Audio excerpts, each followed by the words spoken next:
Hi there, and welcome to this first in a series of exam question walkthroughs for the AQA GCSE History course. This section covers Paper 2, Britain, Health and the People. So the first exam question on this particular topic is the 8-mark usefulness question. So for this question, you will need about 10 to 12 minutes approximately.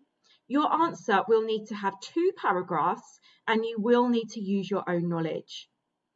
This is a really typical question. How useful is this source to a historian studying public health in the 20th century? And this question is worth 8 marks. And you can see that the examiner's put in there that you need to use a combination of the source itself, the content of the source, its provenance, and you need to refer to your own knowledge, your own contextual knowledge. Now, in order to answer this question well, you really need to remember that all sources are useful.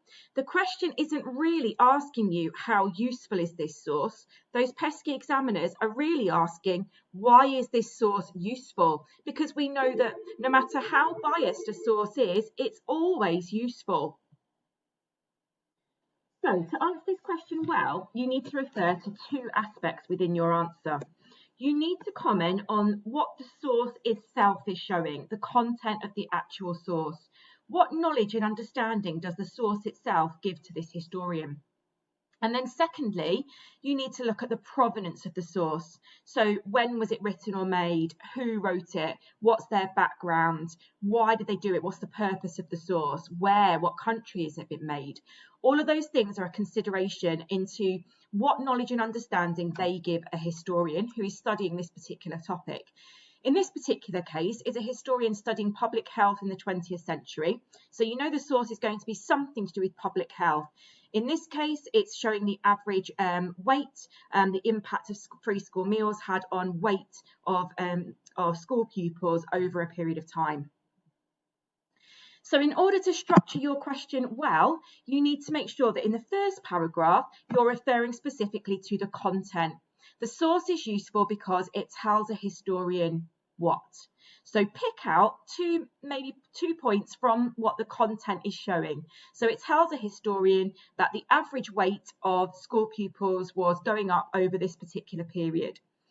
And then you need to bring in your own contextual knowledge. So why would the weight be going up? What do you know from your own knowledge that you can apply to that particular content? So for example, you could talk here about the Free School Meals Act. And then paragraph 2, you need to then refer to the provenance. So the source is also useful to a historian as the provenance shows. The fact that someone has sat down and made this source, what does that tell a historian that people are talking about, thinking about, worried about, concerned about? What does it tell us about why this source was actually made? So here's an example answer for this question. How useful is this source to a historian studying public health in the 20th century? And you can see that I've highlighted the different aspects that I've just outlined. So the first part outlines what the content of the source tells us. The second part outlines the own knowledge, so the application from what you already know. And then the blue part at the bottom outlines the provenance and what the provenance tells a historian. So please feel free to pause the video here and have a read through this model answer and make sure that you understand how they've applied all 3 of those things in that answer. Question 2 on Britain, Health and the Paper is the 8-mark significance question. So again, as an 8-mark question, it will require 10 to 12 minutes approximately. It will be structured through 2 paragraphs and you will need your own knowledge. And here's a really typical significance question. Explain the significance of. Now this could be a person, it could be an event. In this case, it's the significance of Jenna's work with vaccination. And what the examiner wants you to do here is to think about significance over time. So the importance of this event or this person over a period of time. How did they make a contribution to history? What impact did they have? Did they cause a change in people's lives? Did they improve people's lives? Did they make a change to government, to politics? Did they cause change? What happened as a result of them or this event? And what you need to do is divide your answer into 2 paragraphs where you look at their impact at the time. So was their impact important at the time? Were they recognised at the time? And then secondly, their impact long term. So have they had an impact over a period of hundreds of years, centuries, into today?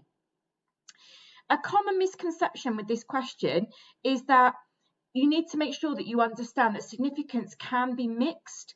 So if we take Jenner, for example, he absolutely made a significant impact at the time with his work with vaccination. But was his impact recognised at the time? Not necessarily, certainly not immediately. His ideas, his significance were eventually accepted, but it took time.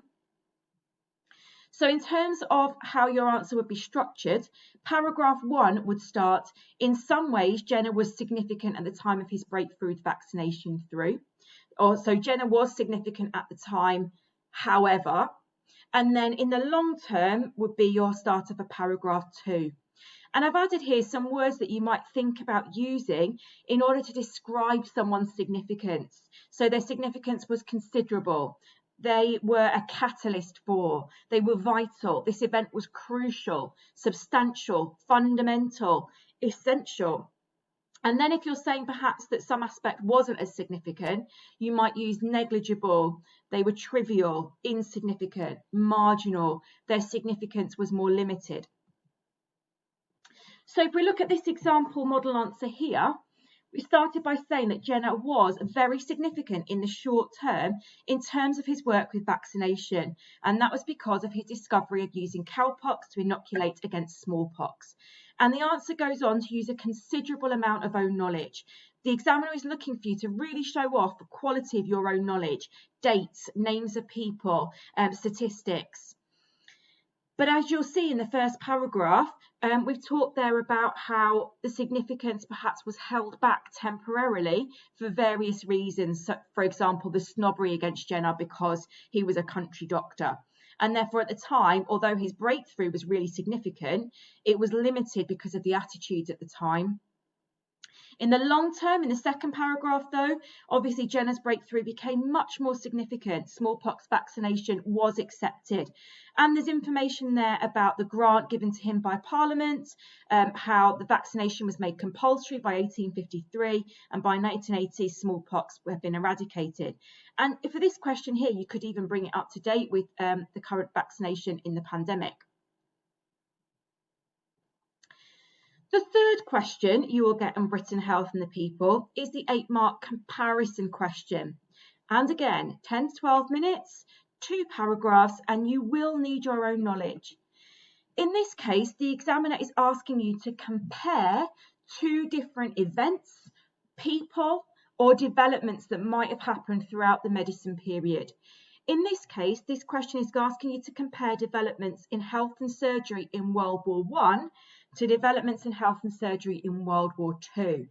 And in what ways were they similar? Really important that you look at that question carefully and you make sure the question is asking you either about similarities or differences, and that you don't attempt to do both. And you must explain your answer with reference to both of the events or people in the question. So when you answer this question, the best thing to do is to plan out a mind map or a list of the similarities between the 2 events or developments. So those similarities might be, do they have similar causes or related causes? So for example, the Black Death and the plague had very similar causes.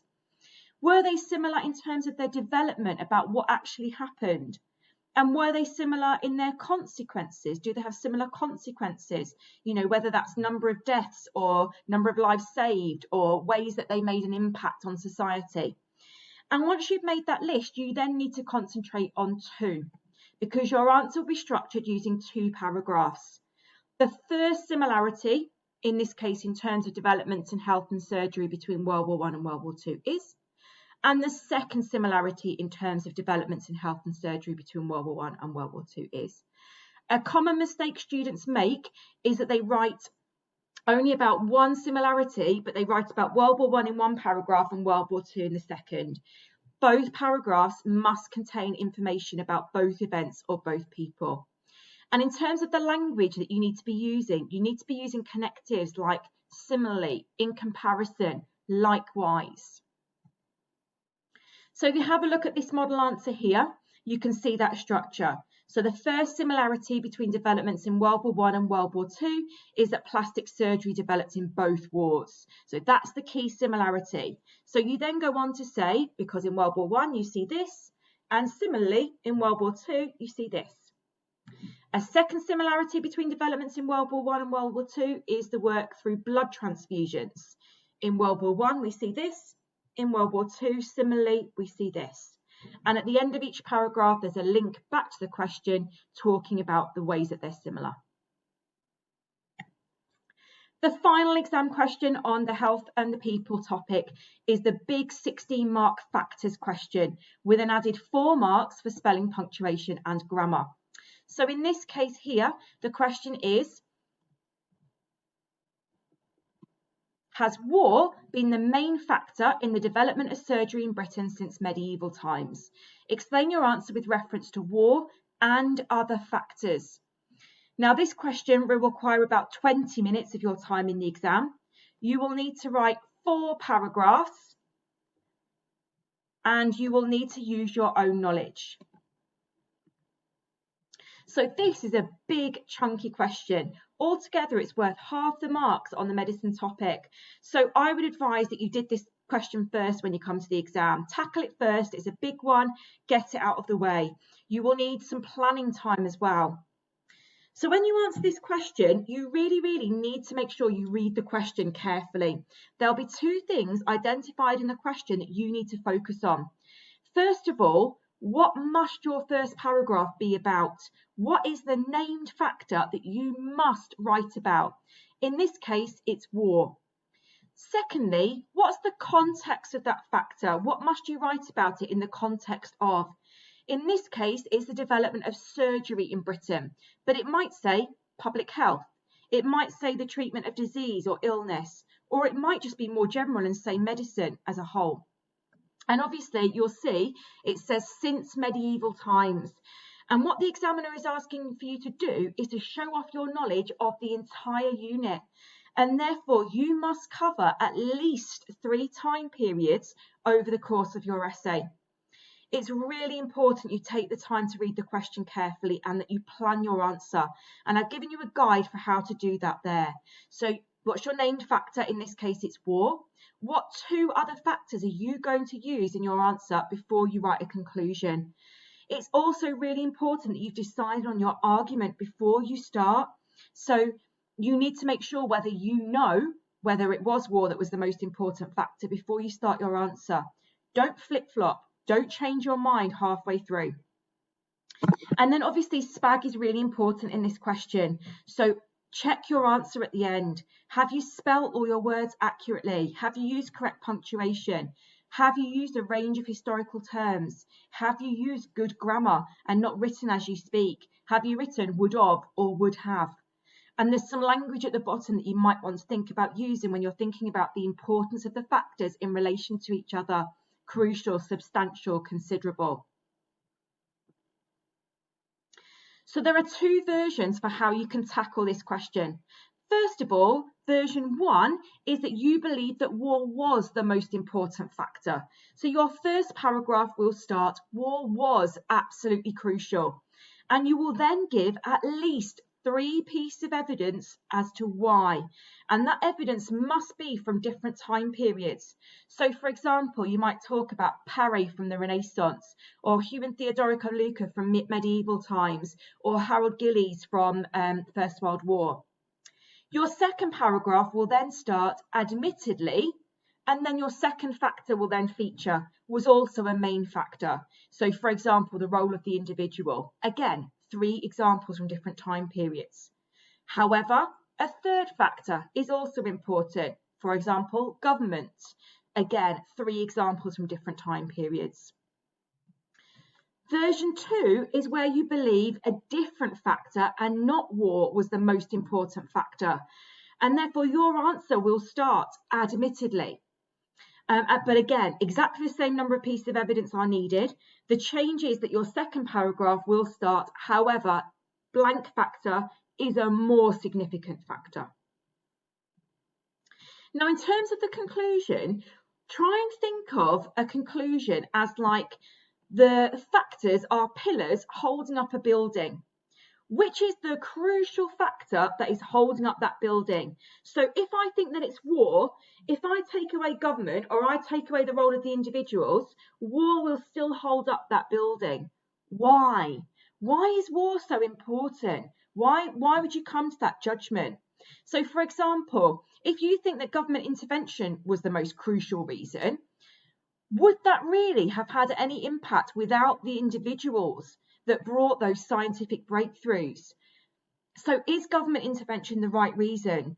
You need to try and web those reasons together and make sure you've got a really, really concrete reason why that is the most crucial factor. And again, think about using that language. So here's a model answer for the question as to why war is the most important factor. And this person believes that war was crucial. Now, what you'll see highlighted in the answer is the different time periods that have been used as evidence to back that up. So you can see in medieval times, they've commented on Hugh and Theodoric of Lucca. During the Renaissance, they've talked about Paris making a breakthrough on the battlefield.